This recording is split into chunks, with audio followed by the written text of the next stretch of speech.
Baiklah, kita lanjutkan chapter berikutnya. Kita masih membahas translasi foreign currency financial statement. Kemarin kita sudah membahas mengenai monetary atau non monetary method, kemudian ada current method. Nah, kita lanjutkan ke temporal method. Contoh soalnya seperti ini. Ini masih laporan laba rugi yang kemarin, Jaris income 2005, datanya seperti ini. Kemudian transaksi yang terjadi adalah seperti ini, tidak ada persediaan awal, inventory dicatat pada harga perolehan dan diperoleh pada kuartal terakhir 2005. Dan pembelian dilakukan secara merata sepanjang tahun. Kemudian aktiva tetap diperoleh pada tanggal 1 Januari 2005, kemudian modal saham dijual pada tanggal 1 Januari 2005.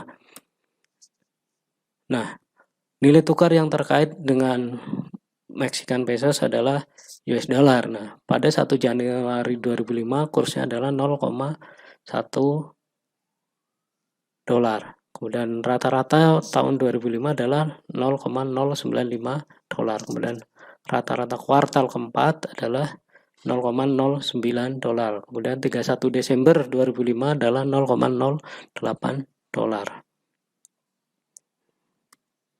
Nah, kita lihat neraca kalau menggunakan temporal method ya. Di sini cash account receivable menggunakan kurs 0,08 yaitu kurs akhir Desember 2005. Sedangkan inventory ini adalah menggunakan kurs 0,09 yaitu kuartal keempat tahun 2005 ya. Nah, ini pertanyaannya kemarin kapan menggunakan kurs average. Nah, ini dijawab dengan menggunakan metode temporal. Untuk post inventory menggunakan kurs average. Nah, kemudian untuk fixed asset ini harus kita lihat fixed asset itu menggunakan kurs 0,1 Januari 2005 di awal tahun ya. Jadi kurs fixed assetnya 0,1. Nah, fixed assetnya dikurangi depresiasi. Nah, akumulasi depresiasinya juga menggunakan kurs 0,1 sehingga diperoleh angka 700. Nah, kemudian untuk post account payable long term debt-nya juga menggunakan kurs 0,08.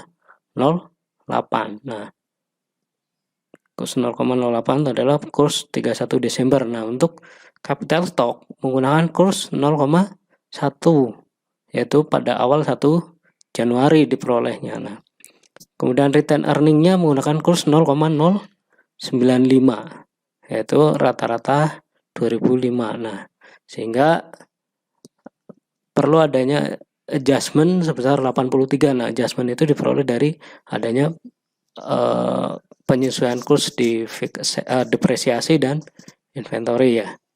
Nah, sehingga total aset dan total liabilities-nya 1165. Nah, ini balance sheet menggunakan temporal rate method.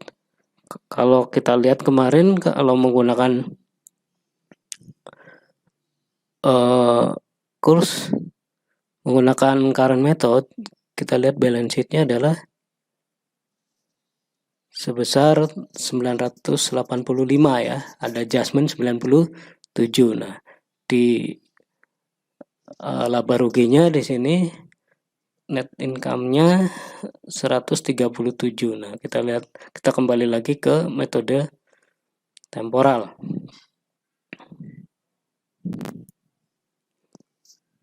Nah, ini balance sheet-nya yang tadi ya, total asset dan total liabilities 1165. Kemudian untuk metode temporal untuk income statement-nya, sales, COGS, kemudian expense ini menggunakan termasuk depresiasinya menggunakan kurs 0,095. Jadi ini metode temporal ya. Jangan lupa kurs yang digunakan adalah kurs 0,095 yaitu kurs rata-rata tahun 2005 karena ini ya pembelian dilakukan secara merata sepanjang tahun. Nah, dan sebagainya. Ingat ketentuan ini ya. Nah, kita balik lagi ke laporan income statement-nya. Jadi di sini ada adjustment 82,5 sehingga nanti return earning-nya menjadi 225. Kalau kita lihat di balance sheet ini ya. Jadi 143 tambah 83 ya. Nah, ini post income statement. Nah, itulah menggunakan metode temporal. Hasilnya seperti itu. Jadi yang perlu diingat ada kurs yang digunakan pada saat depresiasi ini menggunakan 0,095, tapi diakumulasi menggunakan kurs awal tahun.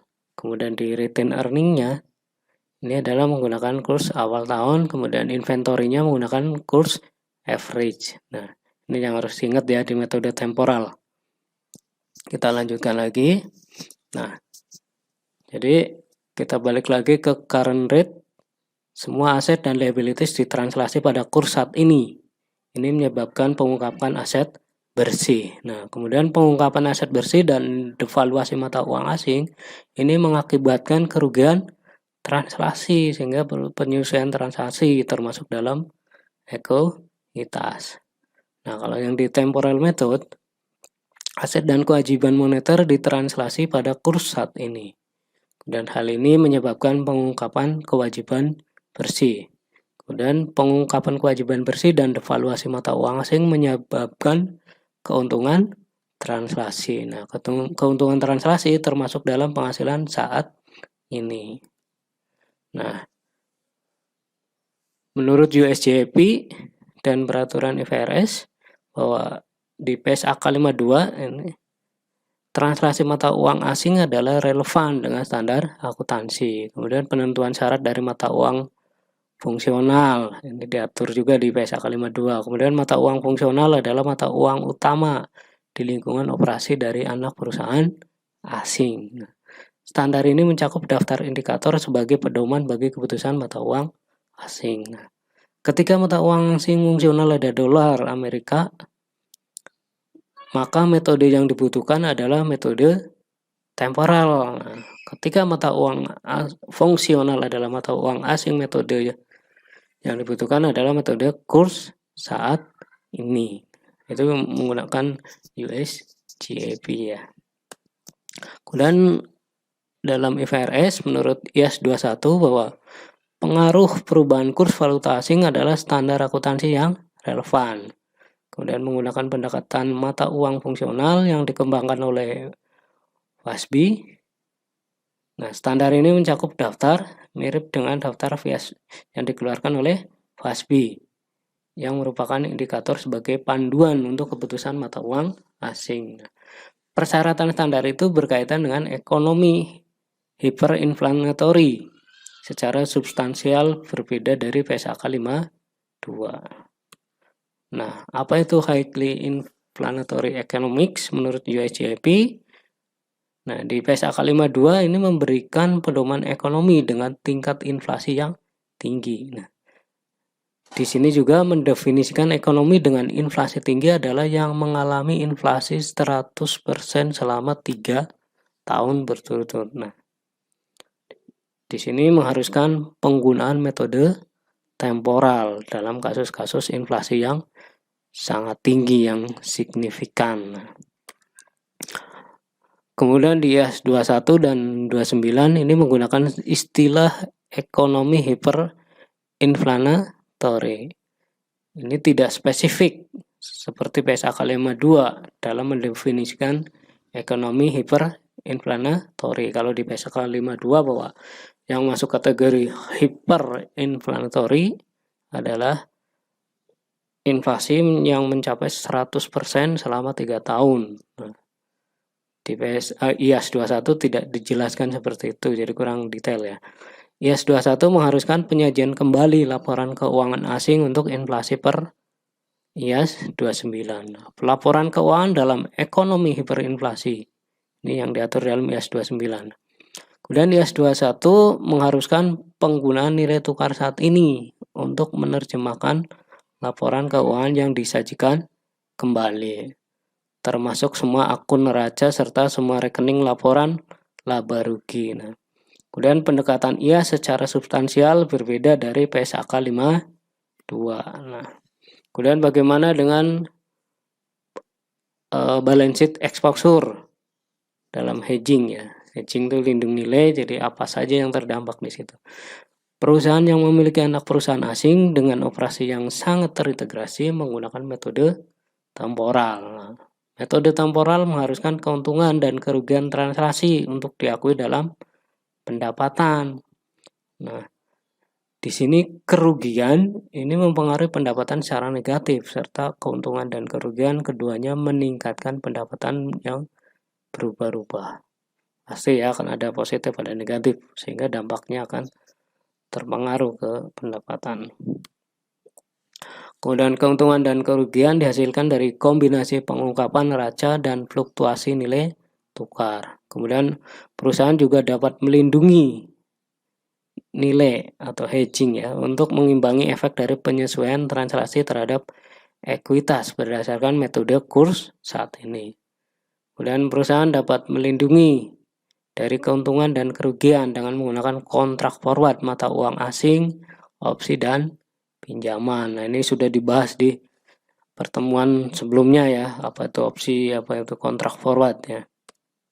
Nah, demikian penjelasan mengenai transaksi mata uang asing dalam laporan keuangan. Nah, di sini ada soal-soal yang harus dikerjakan, nanti diupload melalui Google Classroom sebagai bukti bahwa kalian ikut hadir dalam pertemuan ini. Jadi saya minta dikerjakan dalam waktu yang